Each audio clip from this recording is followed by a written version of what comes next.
Kita baru saja mendengarkan keterangan resmi dari Presiden Joko Widodo terkait gugurnya prajurit KRI Nanggala 402, di mana nanti akan diberikan kepada bintang jasa kepada seluruh awak dari KRI Nanggala 402 dan juga menjamin pendidikan anak dari para prajurit KRI Nanggala 402 hingga pendidikan jenjang S1, dan juga tadi ada ucapan bela sungkawa dari Presiden terkait dengan gugurnya Kabinda Papua Brigjen TNI Gusti Putu Dani pada saat kontak senjata dengan kelompok kriminal bersenjata di Papua. Dan kita akan beralih kembali ke jurnalis Kompas TV, ada Esra Simamora di Stasiun Tawang dan juga ada Widi Nugroho di Solo. Saya mau ke Esra kembali. Esra, tadi kan kita bahas soal Stasiun Tawang yang sudah mulai dipadati penumpang. Ini penumpang mau tujuan kemanakah 2 minggu atau 2 pekan sebelum larangan mudik Lebaran tahun ini? Ya, selamat siang Maidop dan juga saudara. Hingga saat ini memang untuk aturan larangan mudik yang diberlakukan oleh pemerintah ini dilaksanakan atau didukung penuh oleh pihak KAI Daob 4 Semarang atau Stasiun Semarang Tawang sendiri. Dan hal ini dilakukan untuk mencegah peningkatan atau penularan COVID-19 yang hingga saat ini masih ada di Indonesia. Kemudian untuk tujuan sendiri dari Stasiun Semarang Tawang itu di pagi hingga siang itu lebih banyak menuju ke arah Jakarta dan juga Surabaya. Kemudian di malam hari itu lebih banyak menuju ke arah Kediri, Malang, dan juga Madiun. Dan hal ini akan terus dipantau oleh pihak KAI Daob 4 Semarang sendiri.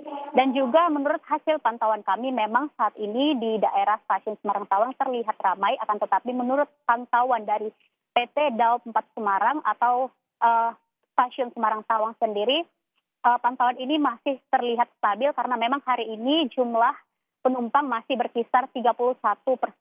Kemudian besok di tanggal 27 April ini menurut hasil pantauannya sampai saat ini masih sekitar 11%. Kemudian di tanggal 28 dan 29 masih berkisar 6%. Dan ini merupakan pra peniadaan mudik masih tergolong rendah atau terjadi penurunan.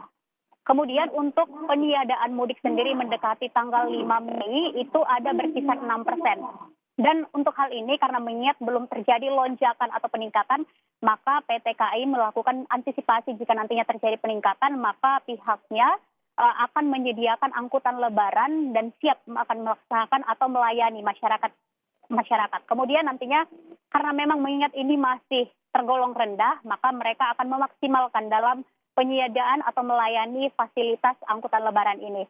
Dan juga untuk antisipasi protokol kesehatan sendiri, pihak dari PT KAI Daob 4 Semarang atau Stasiun Semarang Tawang ini melakukan anjuran atau aturan dari pemerintah, yaitu untuk tes swab, PCR, Ginos, itu hasilnya hanya berlaku 1 kali 24 jam. Dan kemudian di sekitar wilayah Stasiun Semarang Tawang ini sendiri, seluruh masyarakat wajib mengenakan masker dan juga menyediakan cairan pencuci tangan di setiap titik di wilayah Stasiun Semarang Tawang ini. Dan juga pihak Kereta Api Indonesia ini menyediakan atau menambah jumlah kursi di bagian drop off atau pick up kendaraan. Ini mencegah kerumunan di sepanjang menuju jalan ke ruang tunggu Stasiun Semarang Tawang. Seperti itu, Maidop. Dari Stasiun Tawang Semarang kita beralih ke Terminal Bus Tirto Nadi. Di sana ada Widi Nugroho. Widi, sebenarnya kan masih sepi pemudik ya di sana. Kapan prediksi ada peningkatan jumlah pemudik yang tiba di Kota Solo?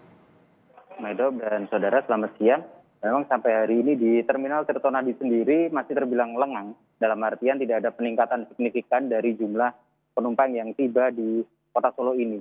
Dan terkait dengan prediksi kapan akan terjadi lonjakan, dari pihak pengelola terminal sendiri sudah memprediksi bahwa lonjakan itu akan terjadi menjelang tanggal 1 Mei 2021. Kenapa? Karena memang pada tanggal itu pemerintah Kota Surakarta atau Kota Solo sudah memberlakukan larangan mudik bagi siapapun yang datang dari luar Solo Raya.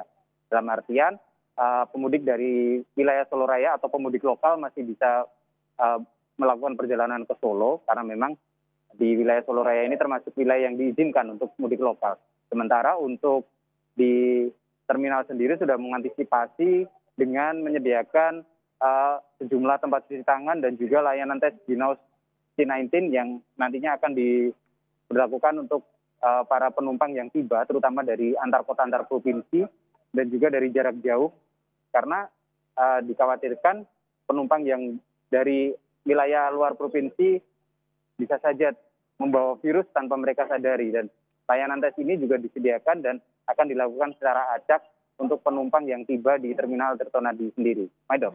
Jadi jelang tanggal 1 Mei 2021 nanti prediksinya ya. Baik, terima kasih Widi Nugroho melaporkan langsung dari Solo dan sebelumnya ada Esra Simamora dari Semarang.